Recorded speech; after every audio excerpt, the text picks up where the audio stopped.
Welcome to Fred's 10-minute marketing courses. Today we are discussing Stop Running Away and Plan Your Ultimate Career Blueprint, written by Terry Chang. And we really want to dive right into something that I think every single professional listening to this has felt at some point. Oh yeah, I mean we were talking about that ultimate late night dilemma, right? You're sitting there staring at your laptop screen at like 11 p.m. You just finished some grueling campaign. Your boss wants another round of revisions, and you just think, should I stay or should I go? Right, the classic crossroads. And I can tell you, as a senior manager, when you hit that wall, it's not just complaining. It's actually a really critical strategic crossroad in your career. So our discussion today is basically going to bypass all that empty, feel-good, motivational advice you usually hear. Yeah, please. No more follow your passion posters. Exactly. We are doing a deep dive into a highly logical framework drawn straight from the author's top-tier multinational executive experience. So I want you, the listener, to just hold on to whatever your current workplace frustration is right now, because we are going to completely flip how you look at your career trajectory. I love that. But I guess before we can figure out exactly when you should pack up your desk and leave, we have to understand what you actually are. Like, Yeah. biologically speaking, within the whole corporate ecosystem. Yeah, that's a great way to frame it, because right out of the gate, the author drops a pretty harsh reality check about the corporate ecosystem. He says that entrepreneurs and professional managers are just fundamentally different species. Wait, different species? How so? Well, founders, they will constantly tell you, we're building this company to sell it, or I am actively training successors so I can step down. But if you watch what they actually do, the mechanism is totally different. Oh, I see where you're going with this. Right. They treat the company like a lifelong possession. It's an extension of themselves. So practically speaking, a founder is going to hold on to the reins until they physically cannot walk into the building anymore. Which honestly makes total sense for a founder. But as a professional manager, you just can't adopt that same logic. You have to look at your career completely differently.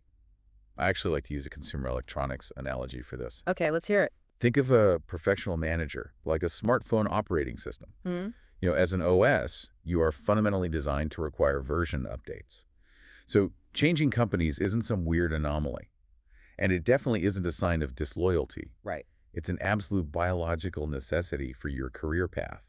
If you stay in one place forever without getting new capabilities, you're basically defying the natural laws of career development. You just become obsolete. That is a really sharp analogy. But let me put my cynical management hat on for a second. Uh-oh. When I hear people talk about version updates or a biological necessity to move, I immediately think, okay, is this just an excuse for job hopping? Like, how do we tell the difference between a necessary strategic move and someone who just faces a little friction and bails? Yeah, that is the exact track, isn't it? A real version update isn't just like changing the wallpaper on your home screen. It's upgrading your core processing power. If you move just because you're annoyed, you're literally just reinstalling the exact same software on a different phone. Reinstalling the same software. Right. So it's about seeking capacity, not just escaping the friction. Exactly. Which brings up a really interesting point. If moving is totally natural, what actually forces a professional out the door in the real world? Yeah. Like beyond the nice things people write in HR exit interviews. Oh, the exit interviews. Those are always so heavily sanitized. People say things like, oh, I'm just stepping out of my comfort zone, or I'm pursuing a new phase of my career planning. Right, pure corporate diplomacy. But what's the actual data say? Well, the author conducted these high-level exit interviews for years. And when you strip away the polite corporate speak, the reality for mid to lower level employees is stark.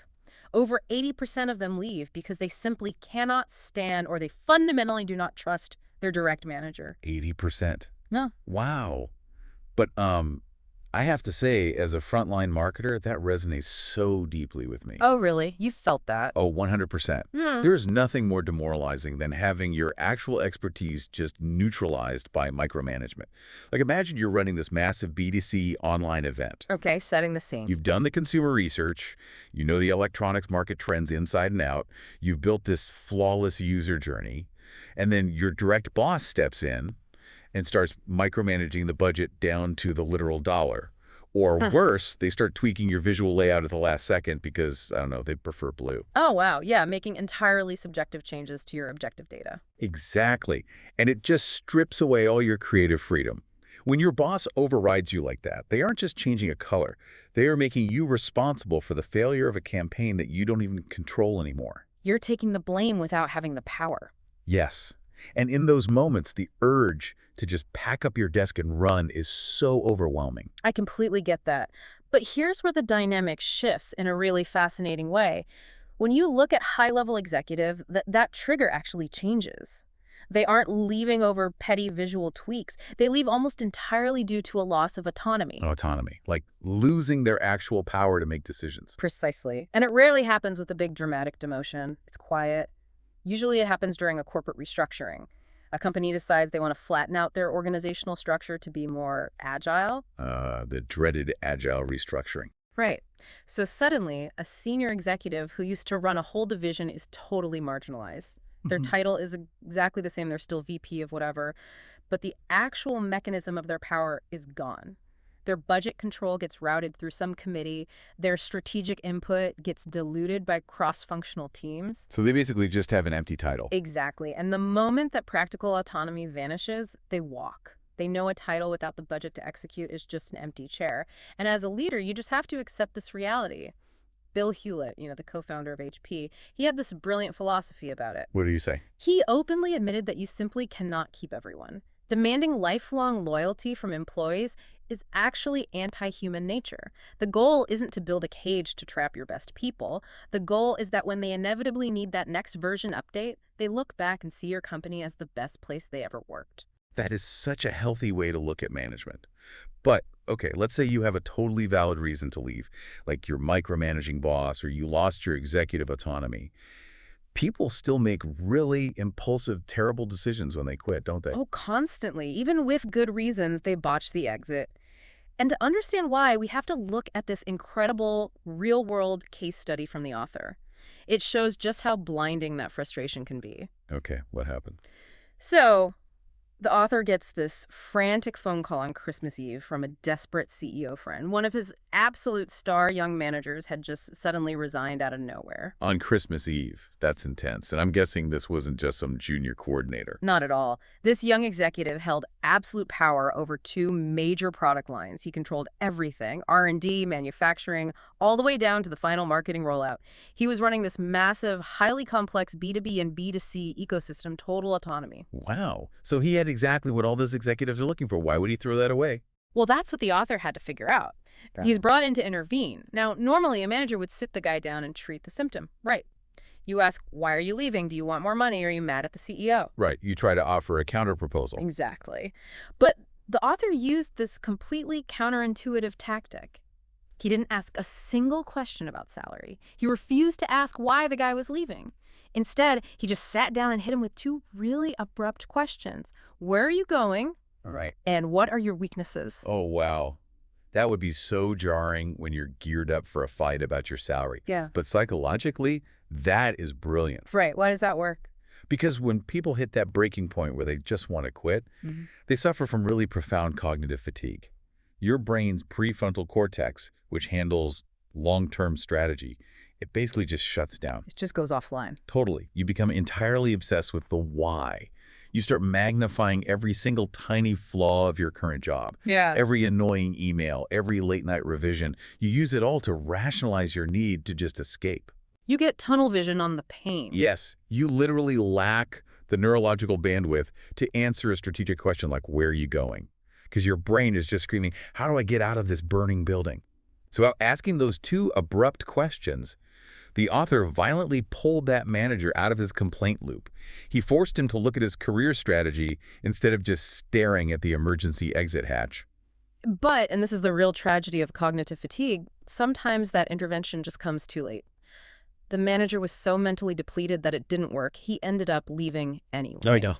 Where did he go? He left to become a solitary product manager, basically just finding foreign products to agency. Wait, really? He gave up a massive B2B and B2C ecosystem for that? Yeah, he gave up all that operational power, all that leverage, just for a clean slate. He didn't take the new job because it offered better long-term prospects.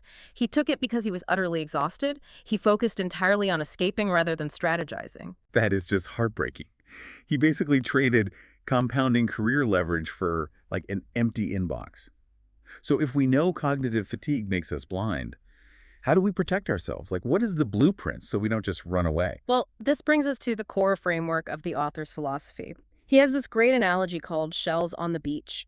The idea is that you need to view your entire career arc as a long, deliberate walk down a beach. Your goal isn't just to survive the walk.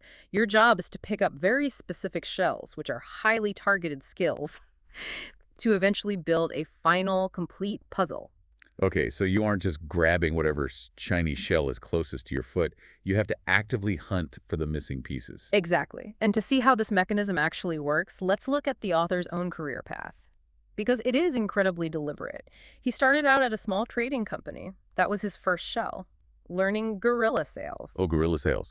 That is all about pure survival. It's the gritty, on-the-ground hustle of moving products when you have zero marketing budget. Right, it teaches you how to close.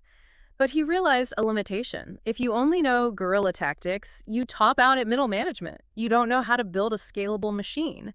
So he knew he needed a new shell, and he moved to HP Taiwan to learn systematic management. Which is a huge shift. That's moving from scrappy street tactics to like the structured regular army. Yeah. And the synergy there is amazing. If you only have systematic management, you get bogged down in bureaucracy. But he combined it with his guerrilla sales shell. Exactly. That synthesis is the secret. Then in 1990, he transferred to the HP Silicon Valley headquarters. That was his next shell, getting his MBA and understanding core corporate power dynamics. And that's not a soft skill. That's understanding global budget allocation and cross-departmental influence. He was deliberately seeking out the glue to hold his previous shells together. He wasn't just moving for a pay bump. Not at all. Then he gets sent to HP Beijing, where he has to master leadership without positional power.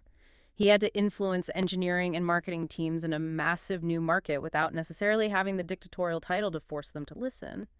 But eventually, he hit a glass ceiling at HP. He looked around and realized there were just no more shells on that beach for him. And that is the absolute hardest time to leave. He was probably super comfortable and respected there. He was, but his blueprint demanded more. So he moved to Texas Instruments and eventually Foxconn, gathering those final manufacturing and supply chain shells.